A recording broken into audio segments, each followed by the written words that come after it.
Okay, hello. So, we're back. Free time na naman, kaya mag-video ko ulit kasi may mga packages akong in-order.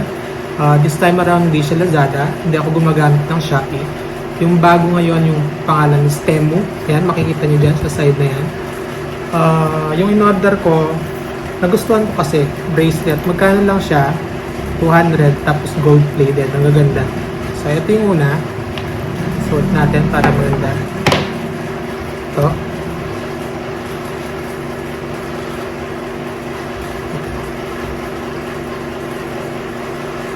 Yan. Tapos ito, golden. Ano ba to? Ito. Ayun. Yan. Tapos yung last, ito. String siya. Mahirap siyang isara. Kaya hindi ko na isasara. Ganyan na lang.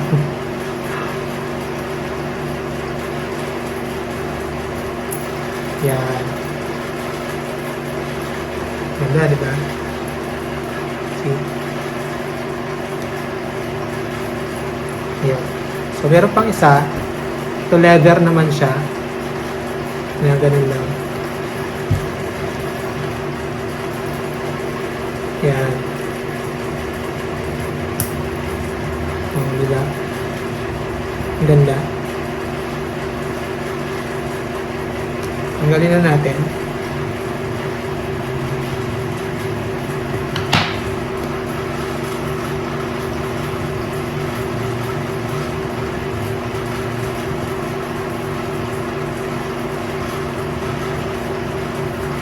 Hindi ko na matanggal. Medyo maingay kasi gaya nung last video ko, ayan, merong electric pan na nakasimit tapos maingay siya.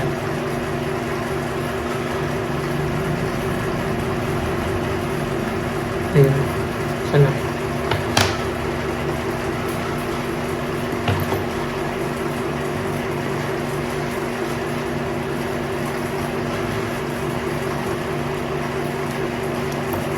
Ayan. So yung susunod, ito naman.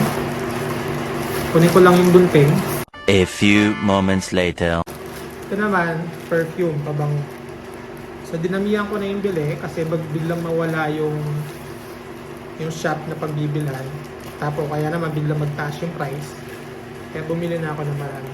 Ganun kasi yung nangyari nung last akong bumili sa Lazada. Biglang nawala yung shop. Tapos, ang mahal-mahal ng mga available.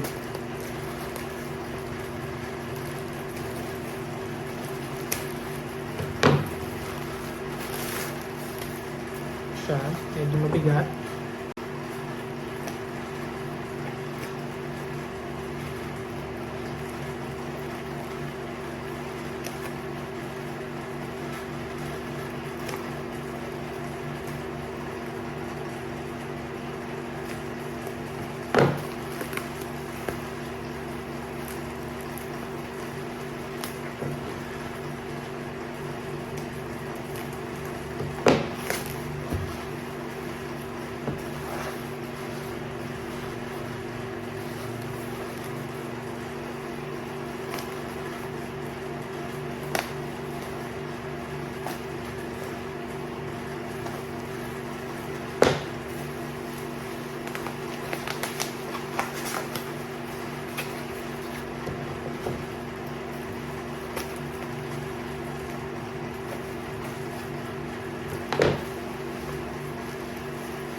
Wala, ano to?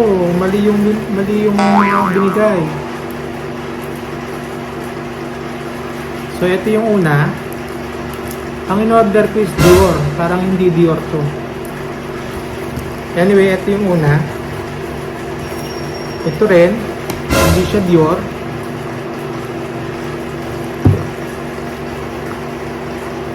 Scam yata ako. Hindi rin Dior to.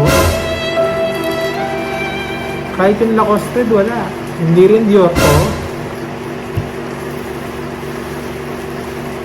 At hindi rin Lacoste Red or Dior. So, na-scam ako.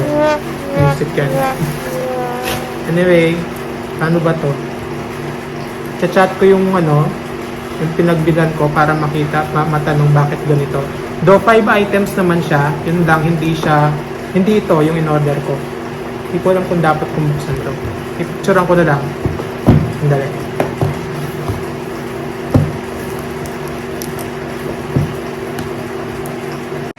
Okay, so ayun, mali yung mga perfume na in-order ko. Hindi na nagre-reply yung pinagbilan ko. So, ipopost ko yung profile page na dyan para hindi tayo maloko. Yun lang, hindi ko alam kailan kung i-upload tong video na to o i-upload ko pa ba. So, bahala na. Next, ito. Pakita ko sa inyo. So, ito naman, mga noodles. Dahil mahilig ako sa noodles at pag minsan nagkikrave ako at nagugutom, lalo na paggabi, bumili ako ng mga noodles, iba't ibang noodles, instant noodles sa kapatid ko, which is nag-online seller. Medyo madami. So ito, kita nyo naman, kilalang kilala to, Chin Ramen. So, 3 order ang binili ko pero 3 piraso lang yung nakuha niya. Kasi free to eh.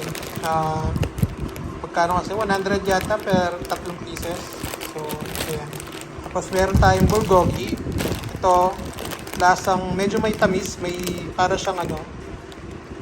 siyang pancit canton na medyo matamis. Masarap siya. Bulgogi. So, ito 3 order din. Tapos meron tayong tupok. Ito hindi ko pa natitikman. Kaya ito try na rin ito. So, siguro gagawa ko separate video sa pagluluto na natin ito, kakainin natin. Yun lang. Bye-bye. Ayun, so since hindi na nagre-reply yung pinagbilan ko, ipopost like I said, wag na kayong pupunta dito sa page na to or sa group na to. Wag na kayong bibili kasi hindi siya nagdi-deliver ng totoong order nyo. So binuksan ko yung mga pabango, puro alcohol based lang sila. Meron namang ibang mabango, so baka yun na lang ang gagamitin ko. Bye-bye!